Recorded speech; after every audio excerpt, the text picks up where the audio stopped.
After an otherworldly experience at the mansion's graveyard, you come face to face with the diminutive ghost of a cloaked woman who beckons you to hurry back and to join the batch of 999 happy haunts. Known by fans as Little Leota, this character holds more secrets than you would expect. Let's explore them here in Stories from the Mansion.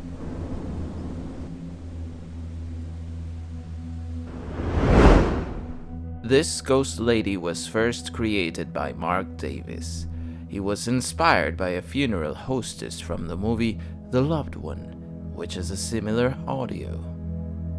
First off, let's get her name straight.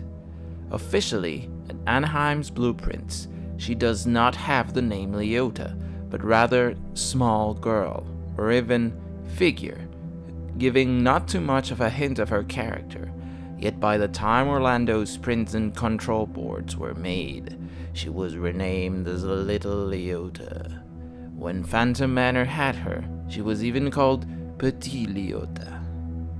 But if you ride the mansion, Tokyo or Florida, you'll hear the host mention a ghostess that will take in hand your application, which relates to the dialogue Little Leota later gives to us. Be sure to bring your death certificate. So, at least to cast members, she is known as Little Leota. Her official character name given by characters within the mansion is just Ghostess, making a mix of hostess and ghost. To the eyes of most of us, she looks like a small bride holding a bouquet, but according to some memorabilia, she is not actually a veiled bride, but a hooded woman holding either some dead flowers or herbs on her hand, giving her somewhat a more funerary costume than a nuptial one. Little Leota wasn't always dressed like this though. In 1969, she had a transparent robe and even a transparent body, similar to those of the animatronics at the graveyard. She looked less like a bride and more like a mourning ghost, like a banshee or a Celtic fae, which is basically a spirit or even a sorceress. It was later in the game when during the 70s when she was dressed more as a bride. Some think it was just a fabric change to avoid the projection reflections. Others say it was due to the Hatbox ghost being removed and having a more bride-centric attic, linking her to Beating Heart Bride. There was even some dialogue originally recorded of a ghost hostess that would talk to riders at the foyer, introducing them to the ghost host.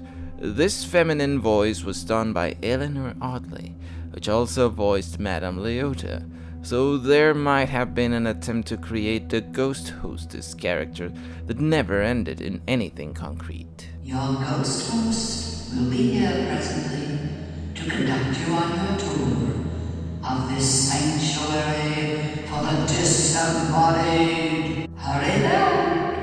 Hurry back! Be sure to bring your death certificate. We've been dying to have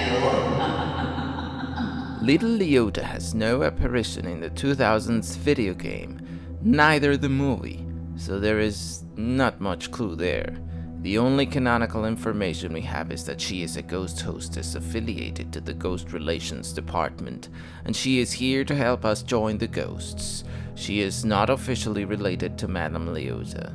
That is why fans have created an amazing fanfiction we will analyze now. The most famous fanfiction always combines the figure of Master Gracie with the ghost host, making them one single character. In this fanfiction, Master Gracie has an affair with Madame Leota, whom later gives birth to a daughter which we'll refer to as Little Leota. As her mother, Little Leota has strong powers for being a necromancer. She ended up being betrothed to a rich man, but eventually, mischievous Little Leota wanted more. Little Leota eventually cheated on Jamie with some pirate, who helped her kill Jamie so she could get rid of him. Later, Little Leota would lure 3 mansion employees into their deaths at a swamp. Finally, she died by the river and her corpse shrunk to the size of a doll. Little Leota now helps the ghost host take applications to join the mansion. The Ghostess concept was present at Disneyland Paris, but was removed after the remodeling. This character doesn't have a lot of a backstory or a motive to appear where she appears. We don't know if she is a ghost, a ghostess, a daughter of Leota, or just a random character placed there at the end. But what do you think? Is little Leota truly related to Madame Leota, or is she someone else? What other stories do you know? Let me know in the comments. Don't forget to like and subscribe so that Stories from the Mansion reaches a broader audience. That is all for now. I'll see you all a little later.